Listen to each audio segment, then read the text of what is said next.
সত্যি তো, বৃন্দাবন মানে যমুনা, বৃন্দাবন মানে গোবর্ধন। যত্র গোবর্ধন নাস্তি যত্র শ্রী যমুনা নাস্তি। রাধারানী বলেছিলেন যখন গোলক থেকে ভূলোকে আসবেন নির্দিষ্ট কারণে, দেবতারা বললেন যেতে হবে কৃষ্ণকে, তো বললে তোমাকেও যেতে হবে ইত্যাদি ইত্যাদি। তো বলে যাবো না। বলে কেন? যেখানে যমুনা নাই, যেখানে গোবর্ধন নাই, সেখানে আমি যাব না।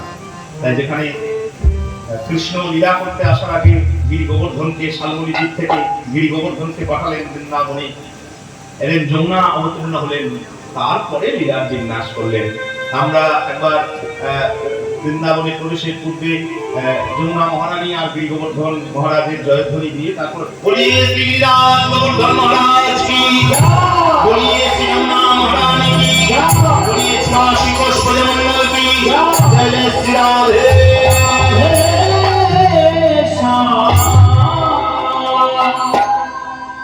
এক ভক্ত বৃন্দাবন দর্শন করতে এসেছেন, প্রথম থেকেই বলে দিই আমরা, আর বর্ণনা এই জায়গায় বাড়াবো না, আমরা শেষের দিকে আলোচনা করব। ভক্তের নাম নারদ। দুরকম পদ্ধতির ভক্ত হয়। দুরকম পদ্ধতি মানে ভক্ত ভক্ত সব ভক্তের সমান, কিন্তু রসের আলোচনা যদি করেন, সিদ্ধান্তের আলোচনা যদি করেন, একরকম ভক্ত হয় বৈধি মার্গের নিয়ম কানুন মেনে, আর একরকম ভক্ত হয় রাগ মার্গের, যেখানে নিয়মের গুরুত্ব নেই, শুদ্ধ প্রেমের গুরুত্ব, তার জন্য অনিয়মও আমি করতে পারি। এটা হচ্ছে রাগ মার্গের। তো বৈধি মার্গের ভক্ত হচ্ছেন নারদ। তিনি নিয়ম কানুন বেশি পছন্দ করেন, বা সেই মার্গেরই তিনি ভক্ত। তিনি এসেছেন বৃন্দাবনে বৃন্দাবন দর্শন করতে। বৃন্দাবন দর্শন করতে এসে যেই মুহূর্তে তিনি বৃন্দাবনে প্রবেশ করেছেন, যেই মুহূর্তে বৃন্দাবনে প্রবেশ করেছেন, আমরা বৃন্দাবন লীলার শেষ দশা এবং দ্বারকা লীলায় সেই মিলন আমাদের হবে। আমরা সেরকম আলোচনা করবো বলেই মনস্থির করেছি। মায়ের কৃপায় আমরা মায়ের স্বরূপ আলোচনা করবো শেষ অংশে, চেষ্টা করবো, করবো না। দর্শন করছেন নারদ বৃন্দাবনে প্রবেশ করে। একটি মাধবী লতা মঞ্চের নিচে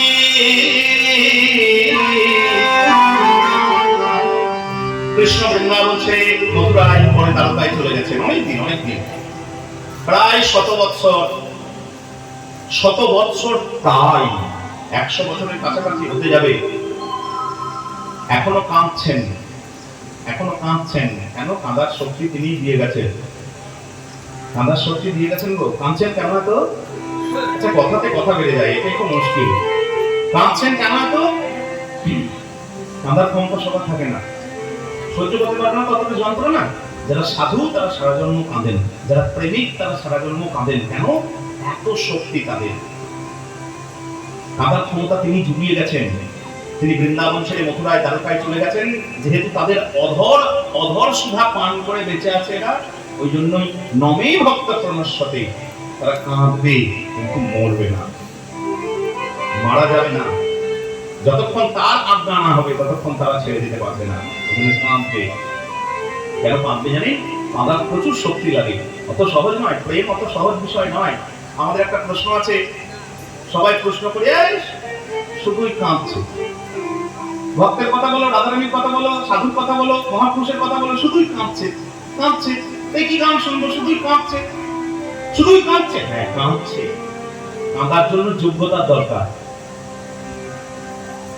কাঁদার জন্য যোগ্যতার দরকার। নিজের জন্য কাঁদছে না, টাকার জন্য কাঁদছে না, পয়সার জন্য কাঁদছে না, রাজা হবো বলে কাঁদছে না, ভালোবেসে কাঁদছে। আমরা ছেলের জন্য কাঁদি, বউয়ের জন্য কাঁদি, টাকা পয়সার সমাধানের জন্য কাঁদি, জায়গা জমির জন্য কাঁদি, ক্ষমতার জন্য কাঁদি, তার জন্য কাঁদছে না। আসলে কি জানি, এই কান্নাটা হচ্ছে একটা সহ্য শক্তির পরীক্ষা। কারণ কৃষ্ণ যেদিন কৃপা করবেন সেটা কিন্তু সহ্য করতে পারবেন না, ফেটে যাবেন। এই ভাষায় বললাম, হ্যাঁ, ফেটে যাবেন।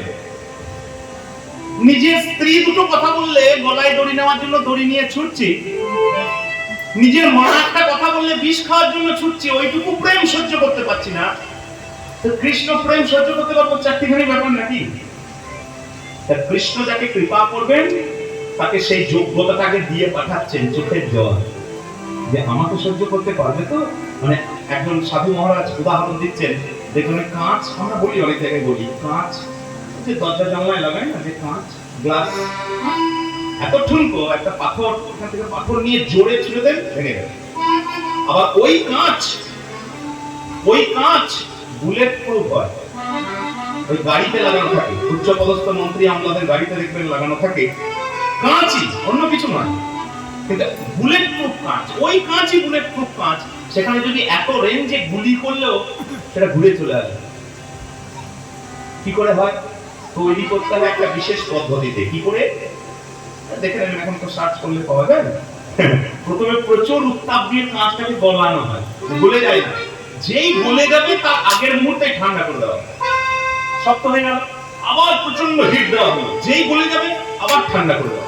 এবারে হিট দিতে, গরম করতে, ঠান্ডা করতে, গরম করতে, ঠান্ডা করতে করতে কাঁচটা এমন পর্যায়ে চলে আসবে তখন তাকে গুলি করলেও কিন্তু তার গুলি বের হবে না। যারা ভক্ত, যাদের উপর ভবিষ্যতে কৃপা করবেন গোবিন্দ, মা জগৎজননী, তাদেরকে গরম করে ঠান্ডা করে, গরম করে ঠান্ডা করে, আনন্দ দিয়ে, চোখের জল দিয়ে আগে তাদের যোগ্যতাটা তৈরি করে নেন, যাতে আমার প্রেম যাতে তারা সহ্য করতে পারে। বিদায় গৌর হরি হরি বল। এমনি চোখের জল নয়। নারদ এসে দেখছেন মাধবী লতার মঞ্চের নিচে একজন কাঁদছেন, কাছে যাওয়ার যোগ্যতা কোনো নারদের নেই, চিন্তা করুন নারদের নেই, আর আমরা ধেই ধেই করে নাচি না। জিনিসটা অনেকটা পাল্টে গেছে বলেই আমাদের এই ভুল সংবাদ আমাদের সমাজে চলে এসেছে। এত উন্মত্ততা, এত নাচের মধ্যে কিছু নেই। আমি যদি আমার যোগ্যতা তৈরি না হয়ে থাকে আমি নাচতে পারি না, কত সহজ নাকি? নারদের যোগ্যতা নেই তার কাছে যাওয়া। এবার ভাবুন, দেখছেন গাছের তলায় পড়ে পড়ে তিনি কাঁদছেন, একবার করে হাত তুলছেন, আবার হাতটা পড়ে যাচ্ছে, দেখে মনে হচ্ছে এককালে প্রচুর তার রূপ যৌবন সৌন্দর্য ছিল, আজকে আছে কিন্তু সেই ছাই চাপা আগুনের মতন কাঁদছেন। একটা গান শুনবো আমরা, তারপরে আবার কোথায় যাবো, লীলায় যাবো, খুব প্রাচীন গান। যারা কীর্তন শুনেন, এই অঞ্চলটা কীর্তনেরই অঞ্চল মোটামুটি। আমাদের পূর্ব বীরভূম লাগাও বর্ধমান, মুর্শিদাবাদ, বীরভূম লাগাও বর্ধমান, মুর্শিদাবাদ, বর্ধমানে কিন্তু আর দূরে কিন্তু নয়, একদম নয়, পুষ্করা নতুন হাট পেরিয়ে গেলে একদম নয়। এইটুকু অঞ্চলেই কিন্তু কীর্তনের প্রকৃত উন্নতি, প্রকৃত চর্চা। আমরা যে মনোহরশাহী গান করি, এটা হচ্ছে মনোহরশাহী অঞ্চল, আমাদের হচ্ছে মনোহরশাহী অঞ্চল। এবং এই তো কাঁদরা, 2 হাত রাস্তা, মানে পায়ে হাঁটা রাস্তা, এই তো কাঁদরা, এইখানেই কিন্তু মনোহরশাহী কীর্তনের একটা বিস্তার। কাঁদরা, শ্রীখণ্ড, ময়নাডাল, এই বিরামপুর করে এই যে একটা গোল অংশ আছে, এই অংশে কীর্তনের এত ব্যাপ্তি, প্রসারতা। আমরা ভাগ্যবান, বাঙালির প্রথম সংস্কৃতিকে, প্রাচীন সংস্কৃতিকে এখন আমরা এই অঞ্চলের লোক সম্মানের সঙ্গে ধরে রাখতে পেরেছি। তাই গো হরি হরি বল। আজও কীর্তনের কথায়, দুদিনের মাত্র কীর্তনের কথায় এতজন আগ্রহী শ্রোতা কৃপা করবার জন্য এসে বসেছে। নিতাই গো হরি বল। সকলকে অজস্র ধন্যবাদ। একটু প্রাচীন গান, 2 লাইন শুনবো আমরা, এটাই আমাদের সম্পত্তি। কাঁদছেন হরি কথা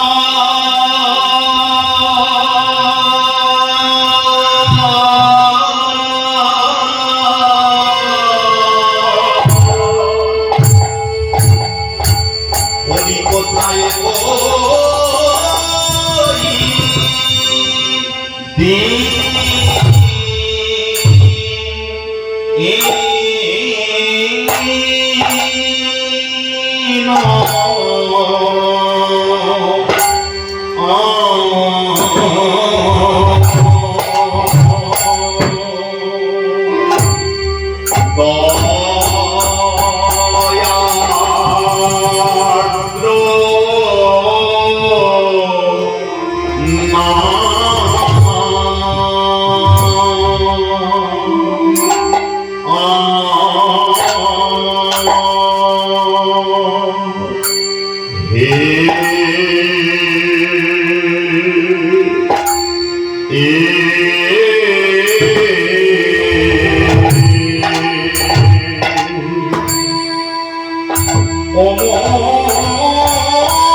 হরি কথা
হরি কথায়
ওই দিন দয়াদ্র না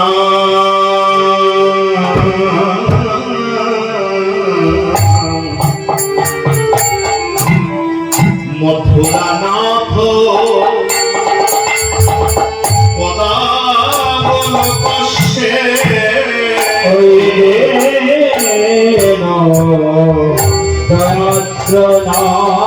দয়াদ্রনাথ মথুরানাথ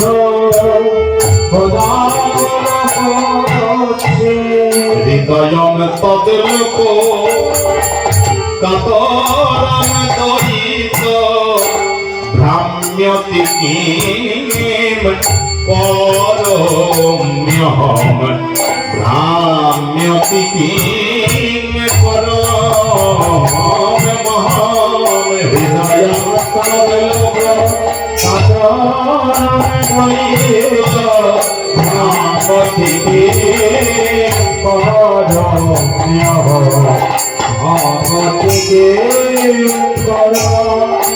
তোমারে আর কি দেখা পাবো না বন্ধু আর কি দেখা পাবো না বন্ধু আর কি দেখা পাবো না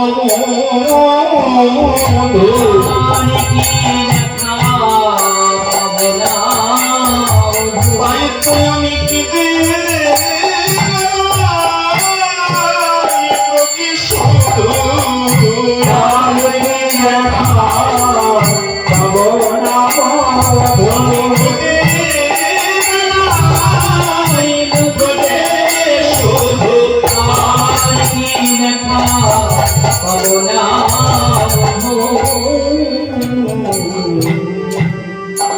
নারদ মনে মনে ভাবছে ওমা আমি এই দেখতে বৃন্দাবন এলাম একদম নয়, যার জন্য ব্রজগোপীরা পড়ে পড়ে কাঁদছেন, যার জন্য শ্রীমতী রাধারানী কাঁদছেন, নারদ চলে গেলেন সেই বৃন্দাবন ছেড়ে। কোথায়?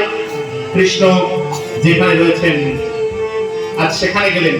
এই দশা দর্শন করে কৃষ্ণ বিরহে মুহ্যমান দশা দর্শন করে নারদ চলে যাচ্ছেন। বিধি রমম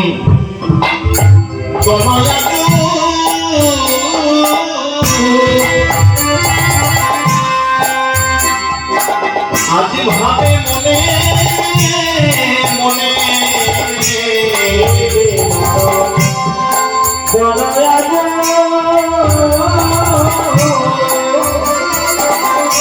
ভাবে বলে হে কৃষ্ণ ভক্ত হে বনয়নে হে বনয়নে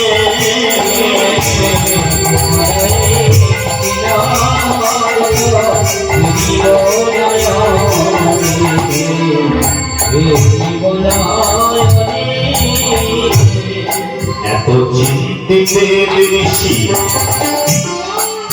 হেঁটিতে চলিয়া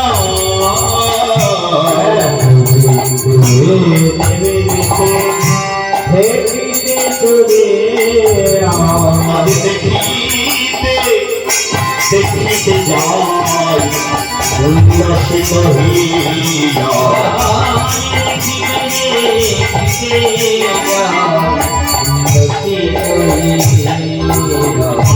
বৃন্দাবনে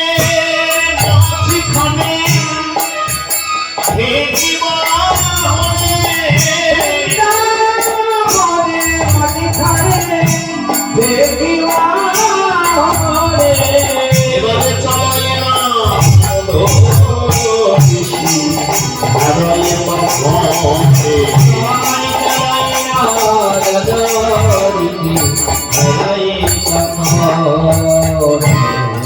সূক্ষ্মদর্শী নারদ ঋষি চারিপানে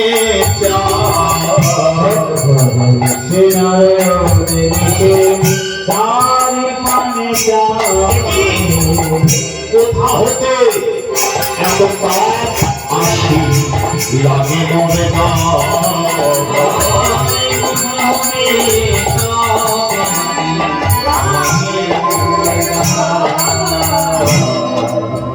একদিকে চাহে না বৃন্দাবন পানে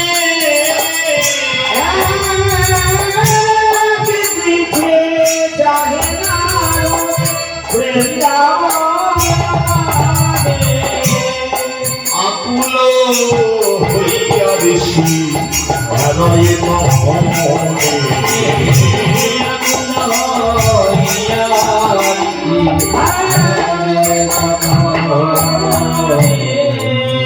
গর্ব গর্ব হইল নারদে চলে দ্বারকা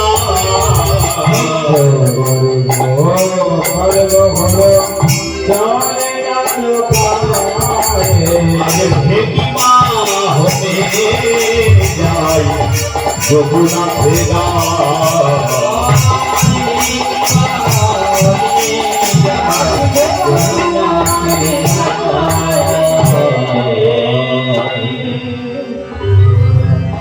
বৃন্দাবনে এসেছিলেন নারদ। কৃষ্ণ ভক্ত দর্শন করে মন আনন্দে পরিপূর্ণ হয়ে যাবে, নাচ হবে, গান হবে, কৃষ্ণ প্রেমের বন্যায় যে ভেসে যাবে, এরকম একটা মানসিক ইচ্ছা নিয়ে। কিন্তু কৃষ্ণ বিরহে পরিপূর্ণ বৃন্দাবন ধাম দর্শন করে কৃষ্ণ বিরহে পরিপূর্ণ ব্রজধাম দর্শন করে নারদ বিষণ্ণ মনে চলে যাচ্ছেন দ্বারকায়, যেখানে কৃষ্ণ রাজা। সেই মুহূর্তে, এখন নয়, সেই মুহূর্তে যেখানে কৃষ্ণ রাজা সেখানে চলে যাচ্ছেন কৃষ্ণের কাছে। কি করতে? কৈফিয়ত চাইতে, যে ব্রজবাসীর চোখে জল কেন, বৃন্দাবনবাসী তোমার জন্য কাঁদবে কেন, তারা কি অন্যায় করেছিল, তারা কি চেয়েছিল? তারা রাজা হতে চেয়েছিল, ব্রজবাসী রাধারানী রানী হতে চেয়েছিলেন, যশোদা রাজ মাতা হতে চেয়েছিল, নন্দরাজা রাজ পিতা হতে চেয়েছিল, চাইনি। বৃন্দাবনের ছোট ছোট বালকগুলো তারা কি রাজার মন্ত্রী হতে চেয়েছিল? চাইনি। তাহলে তাদের চোখে জল কেন? এই কৈফিয়ত চাইবার জন্য নারদ এসেছে আর দ্বারকাপুরে। কিন্তু ভক্তি নিবেদন করার ভাব একরকম আর কৈফিয়ত চাওয়ার ভাব একরকম, দুটো কিন্তু মিলিয়ে দিলে হবে না। আমি যখন কীর্তন করবো তখন একরকম বক্তব্য, একরকম পোশাক আশাক ভাব বিনম্র, আবার যখন কলেজে ক্লাসে বসবো তখন কিন্তু আমার এই রূপ, এই ভাব হবে না। আবার যখন আমি ঘরে সন্তান মানুষ করবো অথবা স্ত্রীর পাশে, মা বাবার পাশে থাকবো তখন নিশ্চয়ই এইরকম, অর্থাৎ নির্দিষ্ট ভূমিকায় আচরণ পাল্টে যাচ্ছে। নারদ অন্যদিন দ্বারকায় এসেছেন, আগে এসেছেন, যখন নারদ আগে দ্বারকায় এসেছেন তখন তিনি কৃষ্ণের ভক্ত, তিনি ভক্তি বিনম্র চিত্তে নিবেদন করতে এসেছেন, ভক্তি পেতে এসেছেন, চরণ ধুলি। আজকে যখন নারদ আসছেন তখন ভক্তই, নারদ পাল্টাচ্ছে না, কিন্তু মনের ভেতর ইচ্ছা অন্যরকম, যে তাদের চোখে জল কেন, তোমাকে একটু জবাব দিতে হবে। কেন না তুমি ভক্ত বাঞ্ছা কল্পতরু, লোকে বলে। এত বড় সার্টিফিকেট গলায় ঝুলিয়ে রাখলে তো কাঁদবো, কৈফিয়ত দিতে হবে যে তুমি এটা কি করে পেয়েছো। ভক্তের চোখে কেন জল, কাঁদবে কেন ভক্ত? যে চায় তার কামনা পরিপূর্ণ না হলে সে কাঁদে, আর যে চায় না তার তো কামনা পরিপূর্ণ হওয়ার কোনো ব্যাপারই নেই, তাহলে তার চোখে কেন জল হবে? এটাই জিজ্ঞেস করছি। বৃন্দাবনের দশা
এবারে বিনাটি কোনেতে হইয়া রাধে কোনো গান গাইয়া, কোনেতে হইয়া রাধে কোনো গান গাইয়া, বিনাটি কোনেতে হইয়া রাধে কোনো গান গাইয়া, কোনেতে হইয়া রাধে কোনো গান গাইয়া, একদিকে চাহে কৃষ্ণ ধনে নারদ, একদিকে চাহে কৃষ্ণ ধনে নারদ, একদিকে চাহে কৃষ্ণ ধনে নারদ, একদিকে চাহে কৃষ্ণ ধনে নারদ।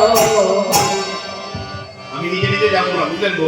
আমি যদি নিজে নিজে উপযাচক হয়ে, মানে বিনা নিমন্ত্রণে, নিজে নিজে উপযাচক হয়ে বিনা নিমন্ত্রণে আপনার বাড়ি যায়, তাহলে কিছু সেবা যত্নে ভুল ত্রুটি হলে আমি কিছু বলতে পারবো না, কারণ নিজে থেকে গেছি তো উপযাচক হয়ে। আর আপনি যদি নিমন্ত্রণ করে বারবার অনুরোধ করে আমাকে নিয়ে যান, তারপরে যদি কিছু খাতির জন্য একটু গন্ডগোল হয়, আমি দু কথা বললে কিন্তু শুনতে হবে।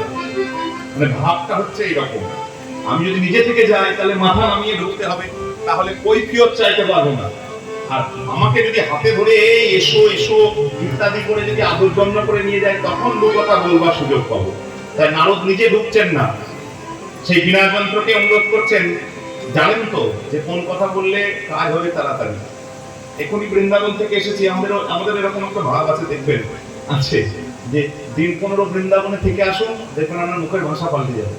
হ্যাঁ, এসে কয়েকদিন লোকে রাধে রাধে রাধে রাধে, এটা স্থানকাল পাত্রের মাহাত্ম্য, কিচ্ছু করেন নেই, এটা মাহাত্ম্য। সবে বৃন্দাবন থেকে আসছেন তো, বলো বলো যন্ত্র যন্ত্রের কিন্তু অভ্যাস নেই, এটাও যন্ত্র এটাও যন্ত্র, যন্ত্রের অভ্যাস নেই। যন্ত্রের অন্য কিছু অভ্যাস, হরে মুরারে মধুকৈট হারে, কৃষ্ণ কেশব নারায়ণ পরা বেদ নারায়ণ পরাক্ষরা ইত্যাদি যন্ত্রের অভ্যাস করি না, ওইসব বাদ দাও। কি বলবে, বল রাধা নাম মন্ত্র, তাহলে যাগ যজ্ঞ ব্রত কিছু নাহি।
মার্জনা করবেন, যার বাজে তার প্রাণের মাঝে।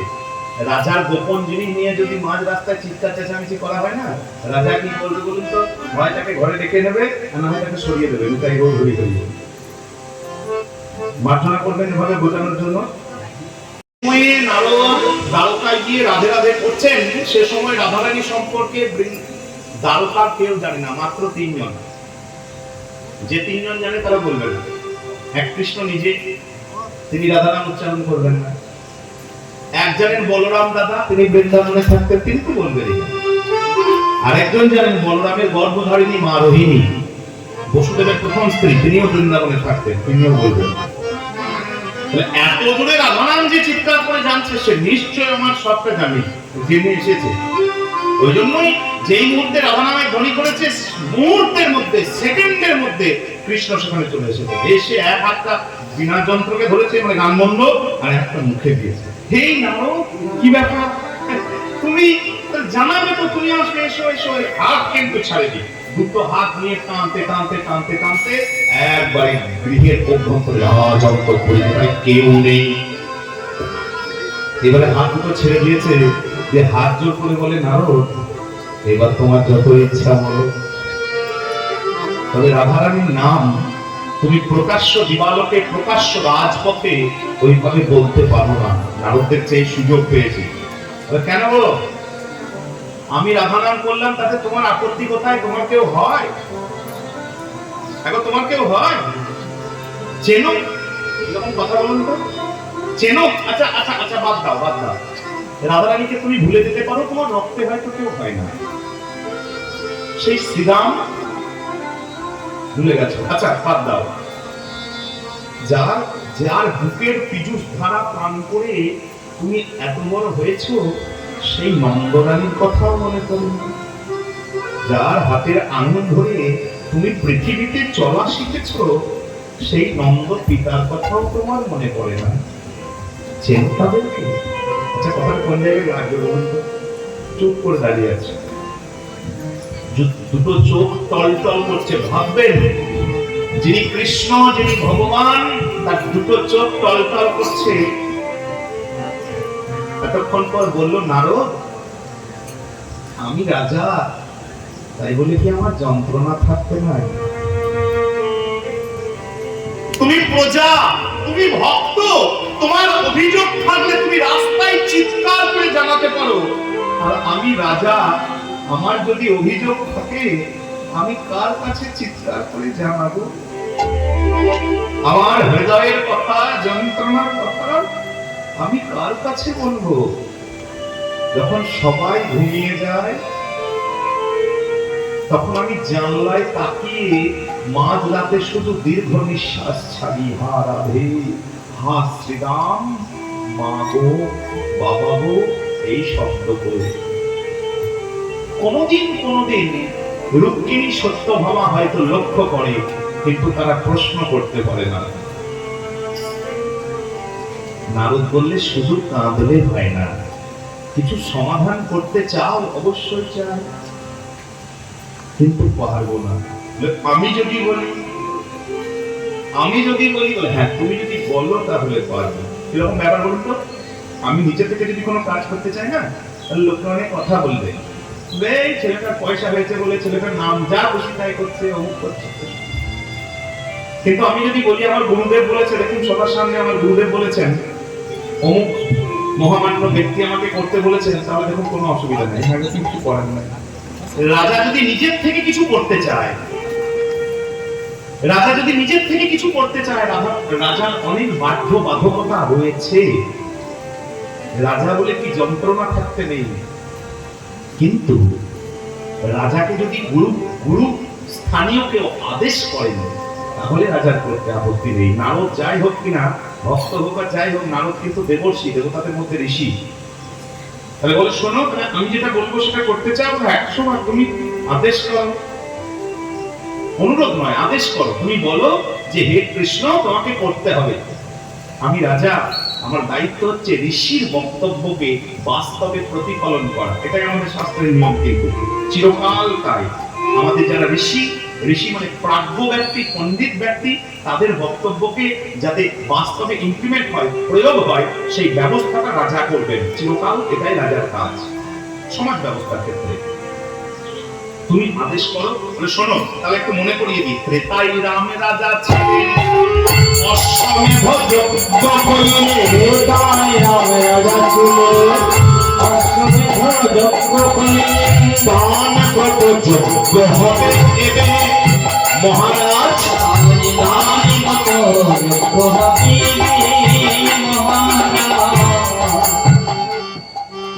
যখন রাম রাজত্বে ছিলেন, তুমি অশ্বমেধ করেছিলে, তাহলে অশ্বমেধ করে না, এটা এখন অশ্বমেধের দরকার নেই, একটা যজ্ঞ করতে হবে। অনুষ্ঠান না করলে তো এতজন আসবে না। কি যজ্ঞ করবে? ঠাকুর শ্বশুরে যজ্ঞ করবেন, দান কত যজ্ঞ, তাহলে আমাকে কি করতে হবে? হ্যাঁ, এইবার কথা গেছে। শোনা বলি হে রাজন, ত্রিভুবন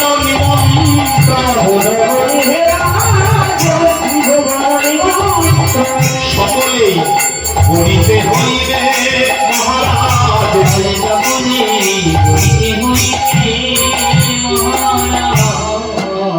এক নাম্বার শর্ত হচ্ছে, সবাইকে বলতে হবে, কাউকে বাদ দিলে হবে না, স্বর্গ মর্ত পাতাল হয়ে বেশ। আর দু নাম্বার আরেকটা শর্ত আছে, এটা তোমাকে মানতে হবে। কি করতে হবে? যোগ্য সাঙ্গ হবে, যে জনকে দান চাইবে, তুমি দান করে যাবে হাসি মুখে মহারাজ।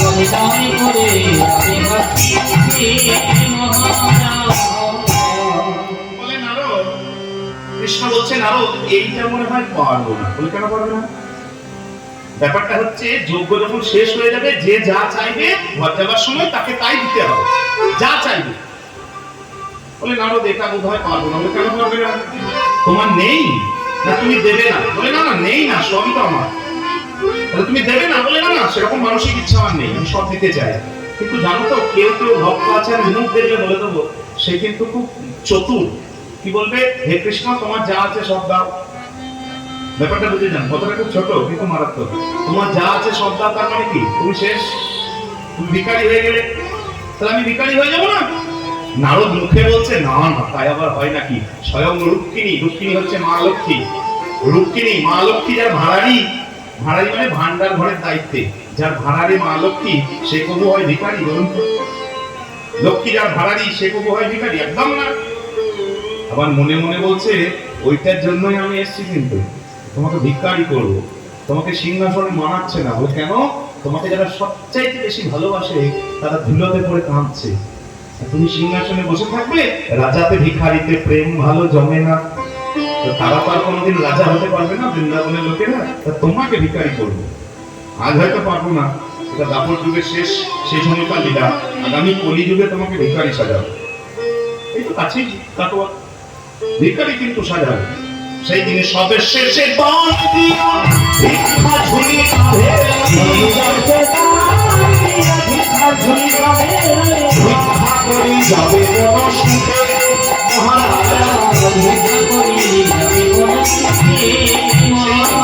শ্রী কৃষ্ণ ভিক্ষা করবে, শ্রী কৃষ্ণ ভিক্ষা করবে, হয়ে নদিয়ায় যাবে, শ্রী কৃষ্ণ ভিক্ষা করবে, ভিক্ষা করে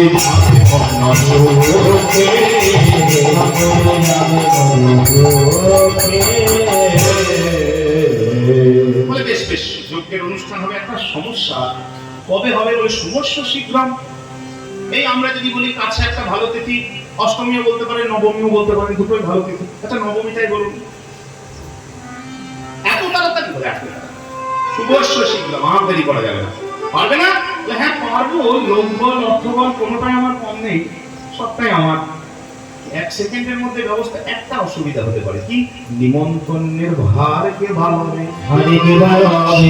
মর্ত পাতাল সবাইকে এত তাড়াতাড়ি কি করে জানাবো? মহাদেব বলে কেন গো? গুরুজনেরা বলছে কেন?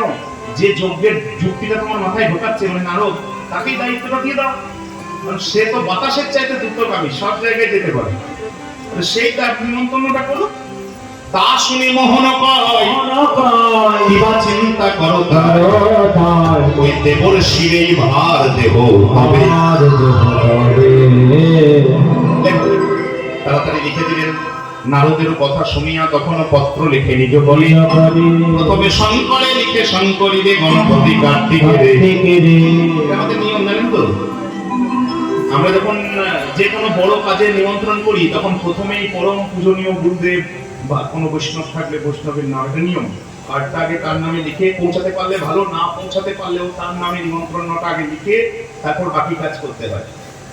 আমাদেরও নিমন্ত্রণের প্রথমে শঙ্করে, ভালো তো খুব ভালো, ভালো দিয়ে শুরু করেছে একটা গান বলি। হ্যাঁ, শ্বশুর মশাই একবার বাদ দিয়েছিল, শ্বশুর মশাই গলা কেটে ছাগলের মুন্ডু বসিয়ে। প্রথমে শঙ্করে লিখে শঙ্করীরে গণপতি কার্তিকের, লেখে চক্রপাণি লক্ষ্মী বিনা পানি ইন্দ্র আদি দেবগণে, যে পদ্মজনীরে লিখে নিজ করে কহে বলো রাম শনে। আমাদের কবিরা সাহিত্যিকেরা কোনোদিন সমাজ ব্যবস্থা লঙ্ঘন করেননি। খুব ভালো করে দেখার বিষয়, ভগবান হতে পারেন কিন্তু গুরুজন গার্জেন যদি কেউ থাকে তাহলে ভগবান তাকে অতিক্রম করতে পারেন। এখানে গার্জেন হচ্ছে সব সময়ের জন্য দাদা। নিজে নিমন্ত্রণ পত্র লিখলেন, দিয়ে দাদাকে বলে আমরা যেমন বলি বাবা একটু দেখে নেবে তো। ছেলে পণ্ডিত হতে পারে, বাবার অভিজ্ঞতা বেশি। কথাটা ঠিক, ছেলে পণ্ডিত হতে পারে, বাবার অভিজ্ঞতা বেশি। যদি দাদা আছে, দাদা একটু দেখে নাও তো বাদ গেল কিনা। দাদা দেখছে আমার মনের মানুষগুলো আছে কিনা আমি দেখে নিই, বুঝলেন? হ্যাঁ ঠিকই আছে, ঠিকই আছে, বুঝলি? এই কেন সবই এই ঠিক আছে বলতে বলতে শেষ হয়ে গিয়েছে। যেগুলো মুখে বলতে পারছি না সেগুলো নেই। একে একে পত্র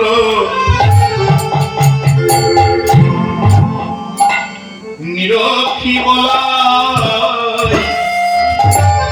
দেখে ব্রজের পত্র নাই, পত্র নাই, একে একে পত্র নিরাখি গলায় ধরে পত্র নামে।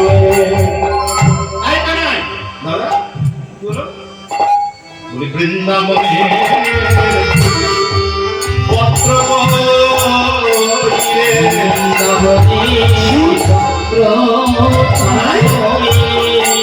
শেষে ভুলে গেলি নিজের মাতা পিতাকে।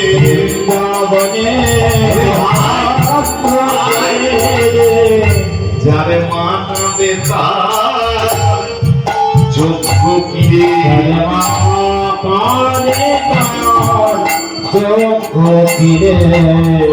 সেই ছেলে যজ্ঞের যার মাথা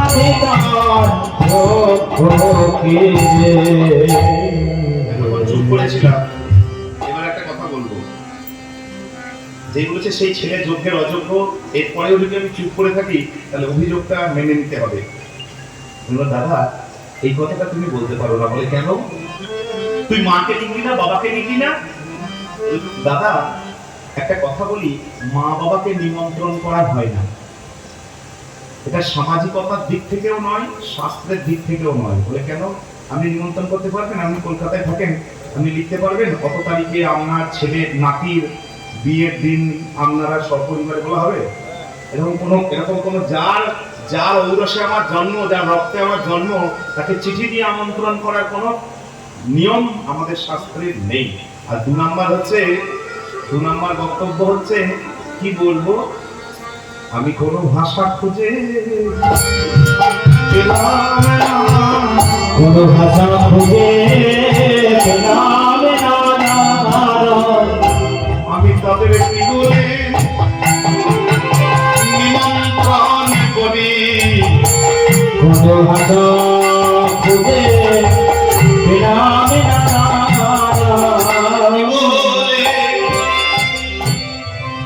বলা হয়।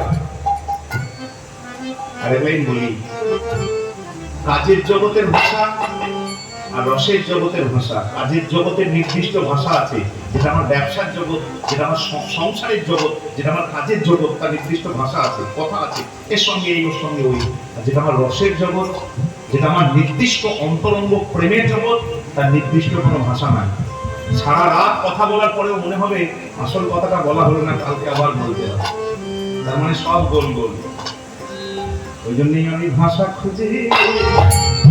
বৃন্দাবন কাজের জগৎ নয়, মথুরা দ্বারকা গোটা ভারতবর্ষ কাজের জগৎ কৃষ্ণের, কিন্তু বৃন্দাবন হচ্ছে ওই 11টা বছর হচ্ছে রসের জগৎ। ওই জন্যই ওখানে কোনো ভাষার কোনো অর্থ হয় না।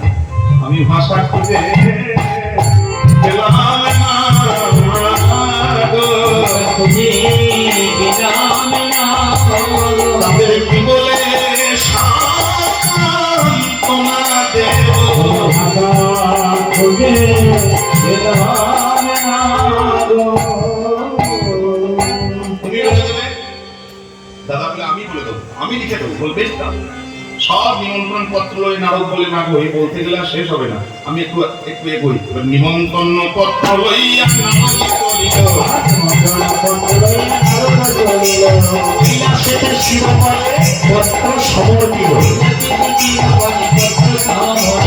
বিলাসেতে শিরোমণি পত্র সমর্পিল।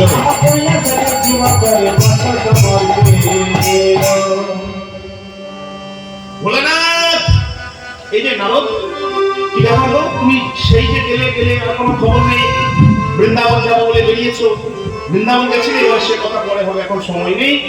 তোমার নামে নিমন্ত্রণ আছে। নিমন্ত্রণ কে পাঠিয়েছে? তোমার গোবিন্দ, যার জন্য আমি কৃষ্ণ, যে কৃষ্ণ নামে আমি শিব, যে রাম নামে আমি শিব, যে রাম নামে পাগল হয়ে আমি ঘর ছেড়ে শ্মশানবাসী, সেই কৃষ্ণ আমাকে ডেকে পাঠিয়েছে।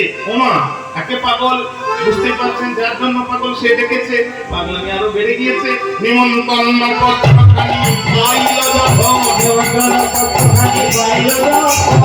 হরষে পার্বতী গড়াইল, হরষে পার্বতী গড়াইল,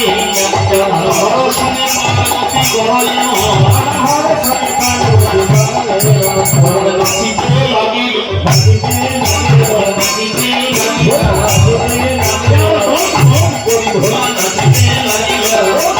গরু ঘোড়া নাচতে লাগিল কেমন হবে সনে পার্বতী করে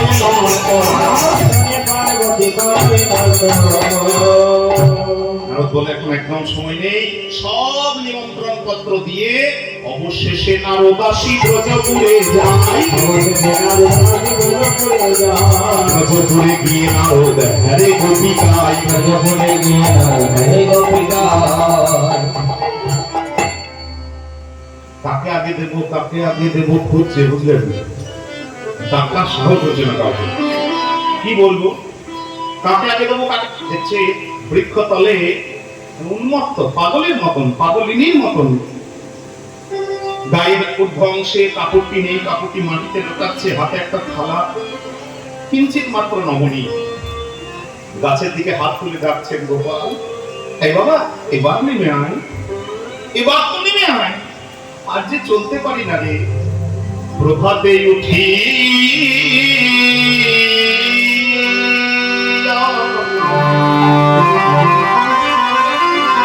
মাতা যশোমতী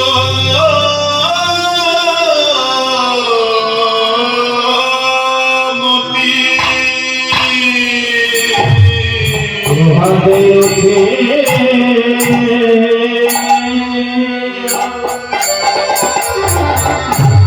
মাতা যশোমতী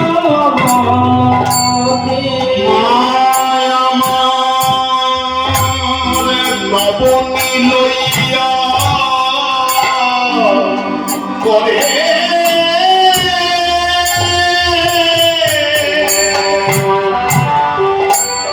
গোপাল গোপাল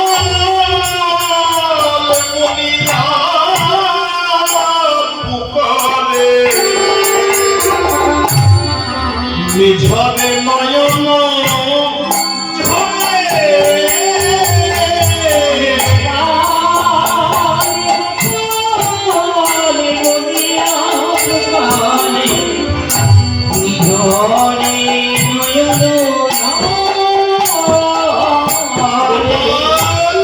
আরে করে রঙি চোরা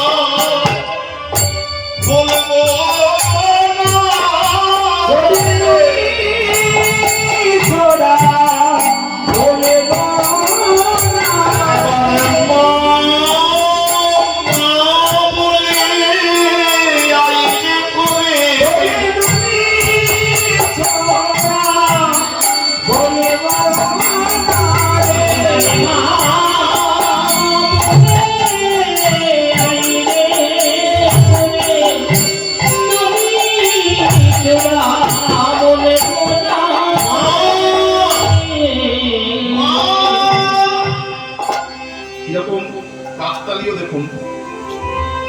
একবার মা মা বলে কোলে আয় বলে নন্দরানী কাঁদছেন, সেই মুহূর্তেই পেছন থেকে ডেকে দিয়েছেন নারদ, মা মা ও মা। দেখছে না মা, মা বলে ডাকতে অসুবিধা নেই, কাউকে তো মা বলতে অসুবিধা নেই। আর অনেক দিন পরে মা ডাক শুনেছে, বুঝলেন? প্রায় 100 বছর কানে মা ডাক পৌঁছায়নি, অনেকদিন পরে মা ডাক শুনেছে তো কাঁদতে লেগেছেন, হাত থেকে নবনীত থালাটি পড়ে গেছে। তবে আমার গোপালেরই নামে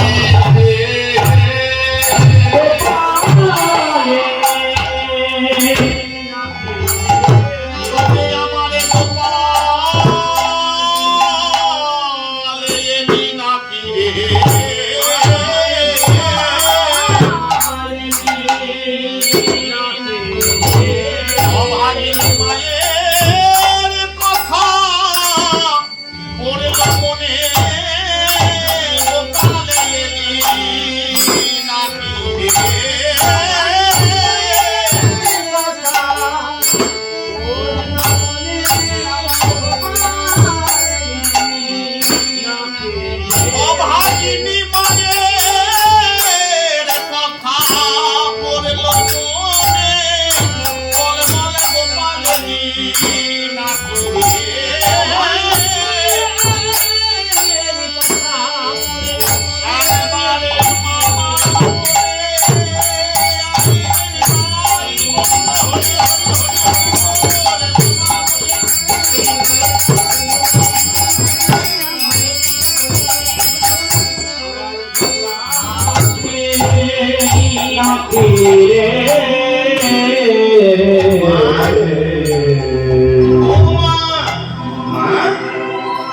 নারদ দৌড়ে গিয়ে নন্দরানীর কোমরে জড়িয়ে ধরেছে, বলে মা মা ও মা, আস্তে আস্তে আস্তে, আমি তোমার গোপাল নই। গোপাল না, আমি তোমার গোপাল নই, তুমি আমার গায়ে হাত দাও, আমার মাথায় হাত দাও, দাও দাও। আমি নারদ। তুমি নারদ? হ্যাঁ মা, আমি নারদ। তা নারদ, তুই যে এত জায়গায় ঘুরে বেড়াস, বাবা আমার গোপালকে দেখিসনি? বলে দেখেছি তো, তার জন্যই তো এসেছি। এই দেখো তোমার গোপাল যজ্ঞ করবে, তোমাকে নিমন্ত্রণ করতে লিখে পাঠিয়েছে। লিখে পাঠিয়েছে নিমন্ত্রণ করে যে মা, কি লিখেছে মা? আমি যজ্ঞ করবো, জানো তো 2 দিন না খেয়ে থাকতে হবে। আমি তো দামোদর, যাত্রার হাতে খেয়ে আমার পেট ভরে না। তুমি এসে নিজের হাতে নবনী করে তোমার কোলে বসে আমি নবনী খাবো, এটি তোমার গোপাল। এরকম কায়দা দেখুন তো, নিমন্ত্রণ করা হলো, কথাটা শুনে মনে হলো একবারও? আর বাবাকে লিখেছে, বাবা তুমি তো জানো পিতধরার অঞ্চলে পা লেগে আমি নিজেই উল্টে পড়ে যাই, এত বড় যজ্ঞ হয়তো আমি সামলে উঠতে পারবো না, তুমি এসে তোমার গোপালের যজ্ঞ সামলে নিও। মানে গোটা যজ্ঞের দায়িত্বটা বাবার ঘাড়ে চাপিয়ে দিয়েছে, নিমন্ত্রণ নয়। আমাদের এটা নিয়ম, চিরকাল সংসারের একটা সাধারণ লক্ষণ আছে, দেখবেন মাকে খাবার কথা আর বাবাকে পয়সার কথা। সাধারণ ব্যতিক্রম থাকতে পারে, কিন্তু ব্যতিক্রম তো নিয়ম নয়। দেখবেন মা খাওয়া দাওয়ার ব্যাপারটা মা দেখবে, ডিপার্টমেন্টটা, বিভাগটা, আর বাকিটা টাকা পয়সাটা সবসময় ধন সম্পত্তিটা বাবার দায়িত্বে। এটাই তো, যে যে ফুলে সন্তুষ্ট তাকে সেইটাই লিখেছে। সবাই ইলিয়াসকে নিমন্ত্রণ যাওয়ার জন্য উদ্গ্রীব হয়ে পড়েছেন। নিমন্ত্রণ পত্র পাইয়া গোপতি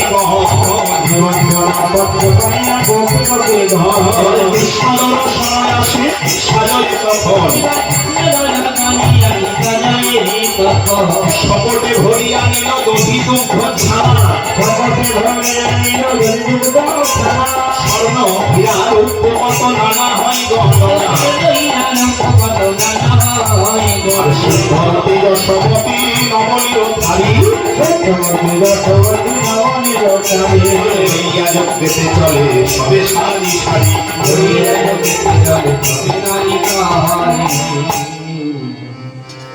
সবাই গেলে হবে, একজন না গেলে কিন্তু হবে না, বুঝলেন গো? যাকে না গেলে আমাদের গানও শেষের দিকে যাবে না, তাকে একবার খবর করি, সে খবর পেল কিনা। কে? সখীগণ লইয়া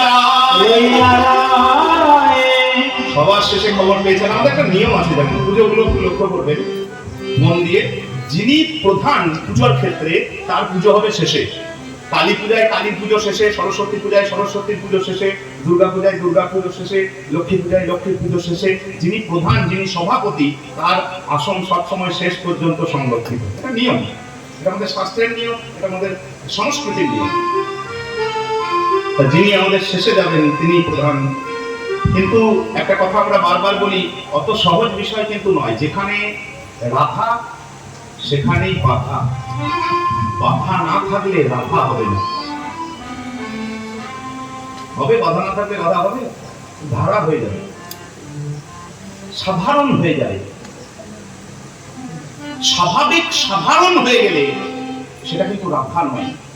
যেটা বিশেষ, যেটা স্পেশাল, যেটা বিপরীতে যাওয়ার মতন ক্ষমতা রাখে, সেটাই রাধা।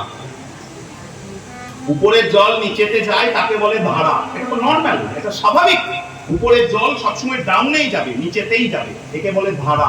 কিন্তু নিচের জল যদি উপর দিকে যায় তাহলে বানানটাও পাল্টে যাবে। এমনই ছিল ধয়াকার রয়াকার, উল্টে যাবে। কিন্তু একটা প্রশ্ন রইল, নিচের জল কি উপরে স্বাভাবিক যায়? উপরের জল নিচের দিকে ডাউনে এমনিতেই যায়, এটা নিয়ম, প্রাকৃতিক নিয়ম। কিন্তু নিচের জল কিন্তু উপর দিকে যাবে না। যাওয়াতে গেলে দুটো জিনিস করতে হবে, প্রথমে বাধা, তারপর যন্ত্র। আমরা এটি অন্য জায়গায় আলোচনা করি, আমার কথা নয়, সাধু কথা। প্রথমে জলকে বাধা দিতে হবে, মানে এক জায়গায় সংরক্ষণ করতে হবে। জল যদি বয়ে চলে যায় তাহলে উপর দিকে উঠবে না। তাহলে প্রথমে বাধা, না বলতে শিখতে হবে। যেমন বলি তেমন চলি তাহলে ভেসে যাবে। প্রথমে না বলতে শিখতে হবে, বাধা, তবুও উপর দিকে জল যাবে না। তার লাগে যন্ত্র লাগে, 4 তলা 10 তলা 20 তলা 50 তলায় জল তুলতে গেলে পাম্প সাবমার্সিবল লাগে বা পাম্প লাগে। যন্ত্র। আমাদের মনের গতি হচ্ছে তরল, চট করে খারাপ জিনিসে, চট করে সাধারণ জিনিসে আসক্ত হয়। মনকে খারাপ জিনিস থেকে টেনে উপর দিকে তুলতে গেলে প্রথমে না বলতে শিখতে হবে, তবুও মন উপর দিকে যাবে না, নিচে যাওয়ার জন্য ছটফট ছটফট করবে, উপচে পড়বে। তখন লাগবে জলের বেলায় যন্ত্র আর মনের বেলায় মন্ত্র। তাই বল হই হই বল। কাকে বলে মন্ত্র? মননাথ ত্রায়তে যস্মাৎ সমন্ত্র পরিকীর্তিত। মন্ত্র বলে কাকে কীর্তন করা হয়, বলা হয়? মননাথ ত্রায়তে যস্মাৎ, যে শব্দ উচ্চারণ করলে, যে শব্দকে আশ্রয় করলে মনটা ত্রাণ পায়, মননাথ ত্রায়তে যস্মাৎ, তাকে বলে মন্ত্র। সমন্ত্র পরিকীর্তিত। তাহলে যেখানে বাধা, সখীগণ লইয়া রায় সাজিতে বসিল, হেনকালে কুটিলা আসি, সম্মুখে রুখিয়া বাধা।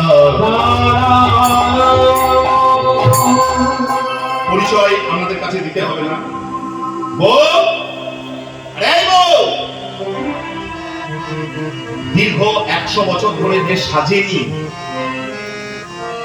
সে আজকে সাজতে বসেছে। তার মানে কতটা মারাত্মক দুজন। সেও তো সঙ্গে আছে, সে জানে গতি খুব খারাপ, ভয়ে চিৎকার করছে, বউ, এই দিন সকালে ভোরবেলায় সাজতে বসেছিস কেন? কোনো উত্তর দিচ্ছে না। কথা বললে কথা বাড়বে, ঝগড়া হবে, সময় বেরোবে। দাদারানি সেজেই যাচ্ছে, সেজেই যাচ্ছে। তাহলে আমার কথাই হবে না? বেশ বেশ, দুদণ্ড দাঁড়াস, তারপর আমি দেখছি। দাদা রে,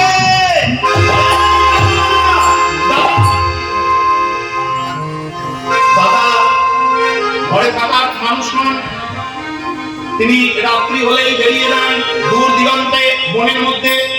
মা ভবতারিণী হরিনেত্র নিবাসিনী সদারূঢ়ং মহাভীমং ঘোরগ্রস্তবরপ্রদা হাস্যযুক্তাং ত্রিনেত্রাং চ কপালবর্তিকাকরাং মুক্তকেশীং লবণমহাং দিগন্তিং রুদিরঙ্গা চতুর্বাহু সমাযুক্তাং বলাভয়করাং স্মরেৎ।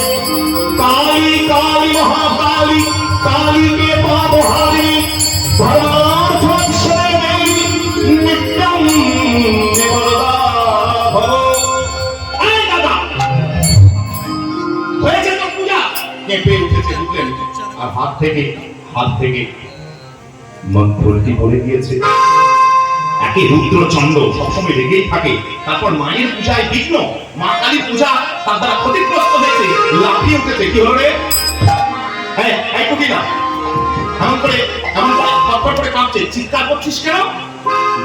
মায়ের কিছু হয়েছে? বলে মা, রাগ তোর মা। বলে তাহলে তোর বউ, তোর সাধের বউ ঘর ছাড়বে, তাড়াতাড়ি আয়। ছি ছি ছি ছি। আয়ান ফটফট করে কাঁপছে, বলছে এই কথাটি বলার জন্য তুই আমার পূজার ফুল ফেলে দিলি? তবে আজকে তার একদিন না হয় তোর একদিন। অতিরিক্ত রাগে দেখবেন বিবেচনা চলে যায় মানুষের। করেছে কি, মা কালীর হাতে যে খড়গ, সেই খড়গটি তুলে নিয়েছে। ক্রোধেতে আয়ান হয়ে কম্পমান বহে কমলিনী পাশে। তুমি নাহি মানি বাধা, কোথা যাবে রাধা? তোমার মনে কি বাসনায় আছে?